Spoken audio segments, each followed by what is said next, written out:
गुटेन अबेंड Stuttgart की news 9 global summit में आए सभी साथियों को मेरा नमस्कार। मिनिस्टर विनफ्रीड, कैबिनेट में मेरे सहयोगी ज्योतिरादित्य सिंधिया और इस समिट में शामिल हो रहे देवी और सज्जनों, इंडो जर्मन पार्टनरशिप में आज एक नया अध्याय जुड़ रहा है। भारत के टीवी 9 ने फ्राउ एफ बे, स्टुटगार्ट और बाडेन व्यूर्टेम्बर्ग के साथ जर्मनी में इस समिट आयोजित की है। मुझे खुशी है कि भारत का एक मीडिया समूह आज के इंफॉर्मेशन युग में जर्मनी और जर्मन लोगों के साथ कनेक्ट करने का प्रयास कर रहा है।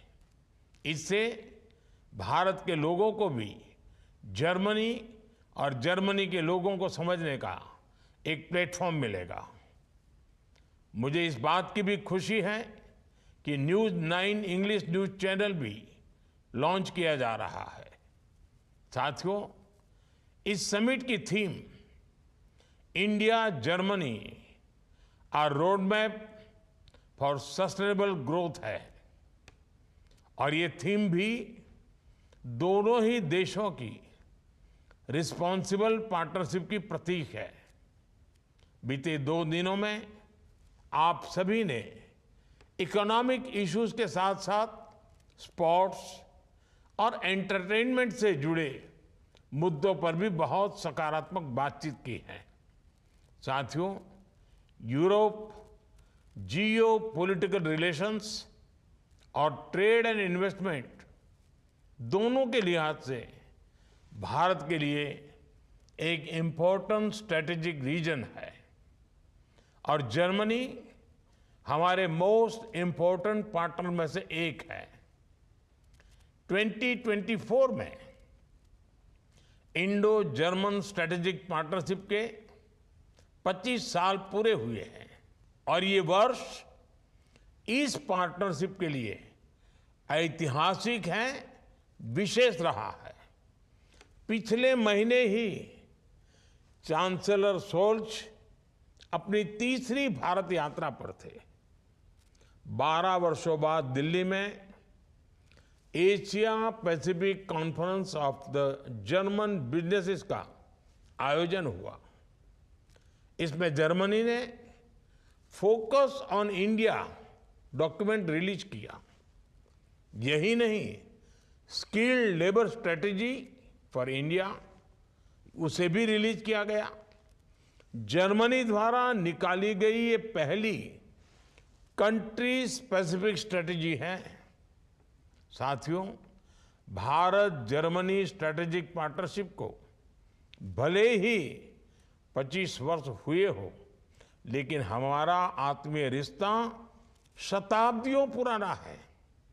यूरोप की पहली संस्कृत ग्रामर, ये बुक्स को बनाने वाले शख्स एक जर्मन थे। 2 जर्मन मर्चेंट्स के कारण जर्मनी यूरोप का पहला ऐसा देश बना जहां तमिल और तेलुगु में किताबें छपी।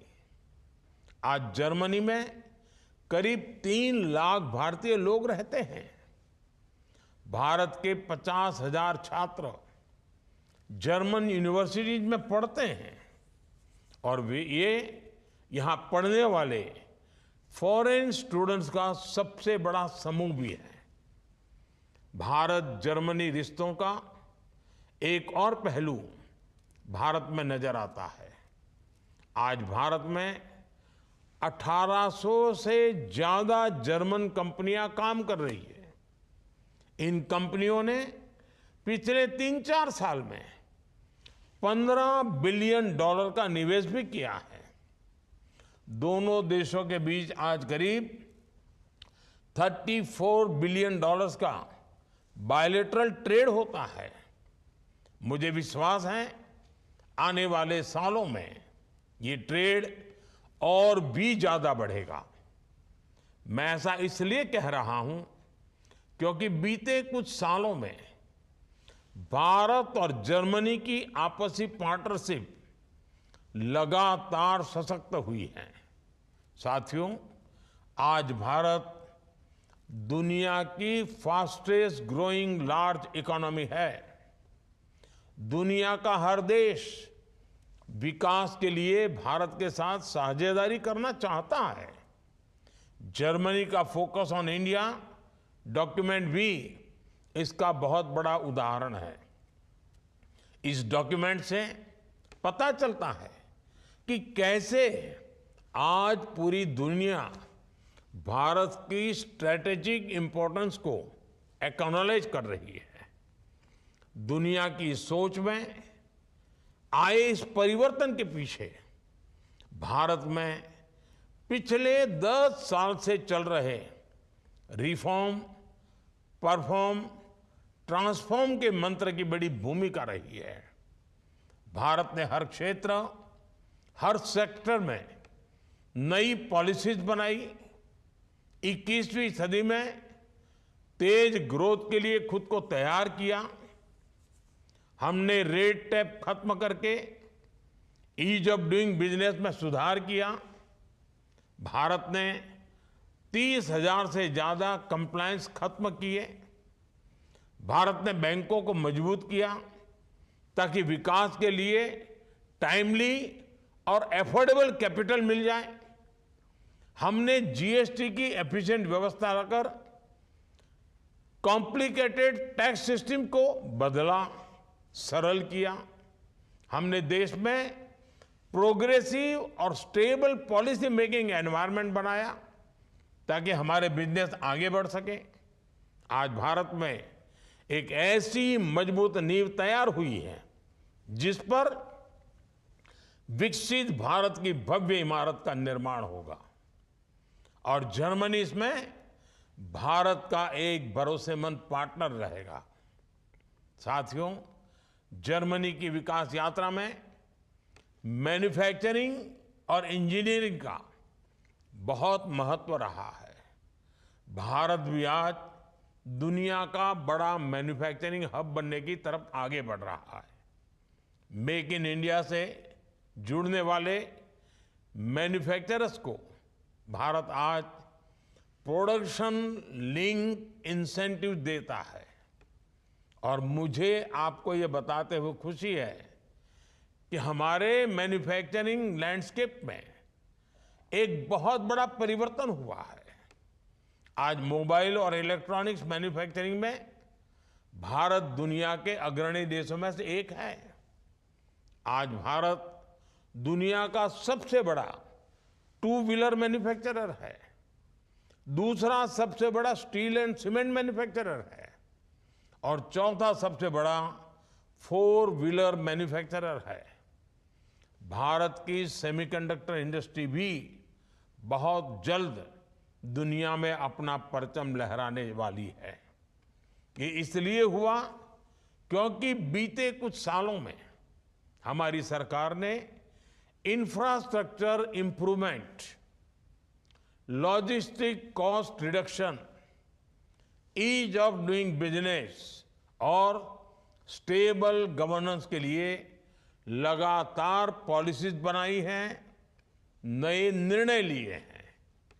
किसी भी देश के तेज विकास के लिए जरूरी है कि हम फिजिकल, सोशल और डिजिटल इंफ्रास्ट्रक्चर पर इन्वेस्टमेंट बढ़ाएं।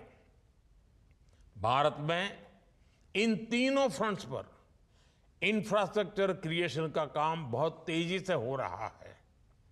डिजिटल टेक्नोलॉजी पर हमारे इन्वेस्टमेंट और इनोवेशन का प्रभाव आज दुनिया देख रही है। भारत दुनिया के सबसे अनोखे डिजिटल पब्लिक इंफ्रास्ट्रक्चर वाला देश है। साथियों, आज भारत में बहुत सारी जर्मन कंपनीज है। मैं इन कंपनियों को निवेश और बढ़ाने के लिए आमंत्रित करता हूं। बहुत सारी जर्मन कंपनियां ऐसी हैं जिन्होंने अब तक भारत में अपना बेस नहीं बनाया है, मैं उन्हें भी भारत आने का आमंत्रण देता हूं। और जैसा कि मैंने दिल्ली की Asia Pacific conference of German companies में भी कहा था, भारत की प्रगति के साथ जुड़ने का यही समय है, सही समय है। इंडिया का डायनेमिज्म जर्मनी के प्रिसिशन से मिले, जर्मनी की इंजीनियरिंग इंडिया की इनोवेशन से जुड़े, ये हम सभी का प्रयास होना चाहिए। दुनिया की एक एंशिएंट सिविलाइजेशन के रूप में हमने हमेशा से विश्व भर से आए लोगों का स्वागत किया है, उन्हें अपने देश का हिस्सा बनाया है। मैं आपको दुनिया के समृद्ध भविष्य के निर्माण में सहयोगी बनने के लिए आमंत्रित करता हूं। Thank you. दानके।